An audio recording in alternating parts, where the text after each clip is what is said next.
मैंने ख्वाब में किरण का बाजू पकड़कर खींचा तो वो सीधी मेरे सीने पर आ गिरी, लेकिन वो किरण नहीं थी बल्कि मेरी खाला मारिया थी जो मुझे जगाने आई थी। उफ, क्या कर रहे हो काशिफ? वो झंझला कर मेरे सीने से उठी तो मैंने हैरान होकर पूछा, खाला की बच्ची, तुम यहाँ पर क्या कर रही हो? इसने उंगली से मेरी जानब इशारा करके कहा, तुम ना थोड़ा होश से सोया करो, कुछ पता नहीं होता कि क्या कर रहे हो। मैं तुमको जगाने आई थी, लेकिन बजाय मेरा एहसानमंद होने के उल्टा मुझे डांट रहे हो कि मैं तुम्हारे ऊपर कैसे गिरी हूँ। और सूरत हाल समझ में आते ही मुझे एकदम से हंसी आ गई। ओह सॉरी यार, मैं ख्वाब में बकरे की रस्सी खींच रहा था, पता ही ना चला तुम्हारा बाजू हाथ में आया और मैंने इसे रस्सी समझकर खींच लिया। मैंने इसको छेड़ने की गरज से कहा तो वो मुझ पर तप गई और बोली, तुम जिस गांव से आए हो ना, मुझे यकीन है वहाँ नौकरी करने की बजाय भेड़ बकरियां चराने गए थे और यहाँ पर शोर मचा हुआ था कि हमारा लड़का जॉब पर गया हुआ है। मैं इसकी बात पर कहका लगा के हंस पड़ा और बिस्तर से उठकर इसके गले में अपनी बाहें डाल दी और इसे खुद से करीब करके कहा, प्यारी खाला जान, तुमको जो मुनासिब लगता है वही समझो, लेकिन मैं इस गाँव में बार बार जाना चाहूंगा क्योंकि वहाँ पर एक बड़ी हसीन लड़की रहती है, मेरा इंतजार कर रही होगी। मैंने बिला वजह इसको तंग करने के लिए बात को घुमाकर कहा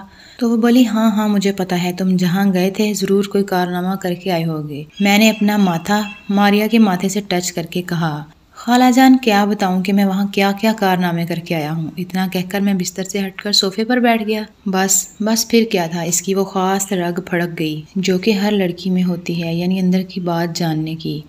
और फिर वो मेरे पास आकर बैठ गई और मस्कीन सा मुंह बनाकर बोली कि प्लीज़ बता दो ना, सच में वहाँ कोई खूबसूरत लड़की थी जिसको पसंद करने गए थे? मैंने कहा, हाँ बिल्कुल ठीक, बल्कि अभी भी है, लेकिन बताऊँगा नहीं क्योंकि वो हम दोनों का टॉप सीक्रेट है। मैंने शर्ट के कॉलर झाड़कर कहा तो वो मेरी मिन्नतों पर उतर आई कि मैं इसे अंदर की बात बताऊं। देखो लड़की, तुम मेरी खाला हो और खाला के साथ ऐसी बातें नहीं करते। चलो उठो और मेरे लिए चाय बनाकर लाओ, तब तक मैं भी ज़रा फ्रेश हो जाऊं, फिर बाकी बातें रात को करेंगे। वो उठ खड़ी हुई और बोली, अभी चाय बनाकर लाती हूँ, लेकिन पहले वादा करो कि रात को मुझे सारी बातें बताओगे। हाँ हाँ बताऊंगा, वो बातें भी बताऊंगा जिसको सुनकर तुम्हारे गाल सुर्ख हो जाएंगे। वो शरारती जल्दी से उठ खड़ी हुई और चाय बनाने किचन में चली गई। उफ, कितनी प्यारी हो तुम, काश मेरी खाला ना होती तो मुझे किरण और नादिया के सारे मजे तुम्हारे वजूद में मिल जाते। शैतान ने मेरे दिमाग में अजीब सा ख्याल डाला जिसे झटक कर मैं वॉशरूम में घुस गया और जब नहाकर बाहर आया तो मैं सिर्फ ट्राउजर में था, शर्ट अभी पहनी न थी। मेरे बाल भी गीले थे और जिस्म से पानी टपक रहा था। खाला मेरे लिए चाय ला चुकी थी। वो गौर से मेरे जिस्म को देखकर बोली, काशिफ कितनी जल्दी बड़े हो गए हो ना तुम। मैंने कहा, तुम भी तो बड़ी हो ना, बल्कि मुझसे तो 2 साल बड़ी ही हो। वो थोड़ा शर्माकर खिड़की से बाहर देखने लगी। मैंने घड़ी पे वक्त देखा तो शाम के 5 बज रहे थे। ट्रे में 2 कप चाय रखी थी, एक मेरा कप था और एक खाला का कप था। मैंने शर्ट पहनकर अपना कप उठाया और सोफे पर बैठ गया, जबकि खाला अपना कप लेकर सामने बेड पर जा बैठी। इसने सफ़ेद कलर की फ्रॉक के नीचे तंग सा पजामा पहन रखा था जिसका कपड़ा कुछ ज़्यादा ही नरम था, इसलिए मुझे इसके नीचे पजामे पर बड़ी सलवटें नज़र आ रही थी। मुझे किरण याद आई, इसके होंठ भी ऐसे ही मोटे और गुद्दास थे। खाला को शायद मेरी नज़रों का मरकज़ नज़र आया, इसलिए इसने अपनी फ़्राक दुरुस्त कर ली और मेरा नज़ारा वहीं अधूरा रह गया। काशिफ, इतनी देर क्यों सोए रहे हो तुम? दोपहर का खाना भी नहीं खाया? खाला ने पूछा तो मैंने कहा, यार बस नींद बहुत ज़्यादा आई थी इसलिए उठा नहीं गया। काशिफ, अब क्या इरादा है, दोबारा काम पर जाओगे या आगे पढ़ाई का इरादा है? खाला दोबारा बोली तो मैंने कहा, अभी तो कुछ नहीं सोचा, फ़िलहाल घर आया हूँ, अपनी प्यारी खाला के साथ कुछ दिन एंजॉय करूँगा, इसको फुल कंपनी दूँगा, इसके बाद ही कुछ सोचूँगा।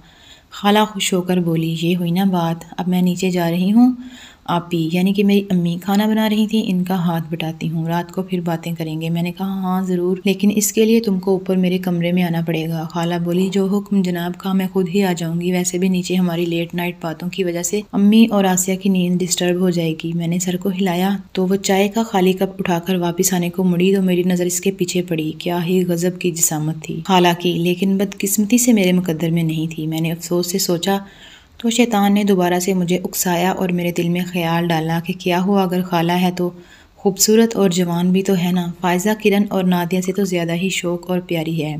मैंने हाथ माथे पर मारते हुए सोचा कि ये मुझे क्या होता जा रहा है। मेरी सोच पहले तो इतनी गलीज़ नहीं होती थी। क्या वाकई एक बार वो काम करने के बाद इंसान बार बार करना चाहता है? इस सवाल का जवाब मेरे पास नहीं था। खाला सीढ़ियाँ उतरकर नीचे जा चुकी थी। मैं भी खड़ा हुआ, बालों में ब्रश किया और नीचे आ गया, अम्मी को सलाम किया और घर से निकल पड़ा। मैं सोच रहा था कि चंद दोस्तों से मिल आऊं, दिमाग से गंदी सोचें भी निकल जाएंगी। रात के 8 बजे तक मैं मुख्तलिफ दोस्तों से मिलता मिलाता रहा और एक दुकान से काफ़ी सारी चॉकलेट्स खरीदी और फिर घर लौट आया। नाजिश को चॉकलेट्स बहुत ज़्यादा पसंद थी, मैंने इसके लिए ख़रीदी थी। दरवाज़ा अम्मी ने खोला। थोड़ी देर के बाद हम चारों ने रात का खाना खाया। कुछ देर बैठ के बातें करते रहे। 9 बजे के बाद अम्मी सोने के लिए अपने कमरे में चली गईं। इनकी जल्दी सोने और जल्दी उठने की आदत बहुत पुरानी थी। आसिया और खाला दोनों बर्तन समेटने लगीं और मैं ऊपर अपने कमरे में आ गया। यहाँ शहर में टीवी भी था और केबल भी मौजूद थी। मैंने स्पोर्ट्स चैनल लगाया और मैच देखने में मगन हो गया।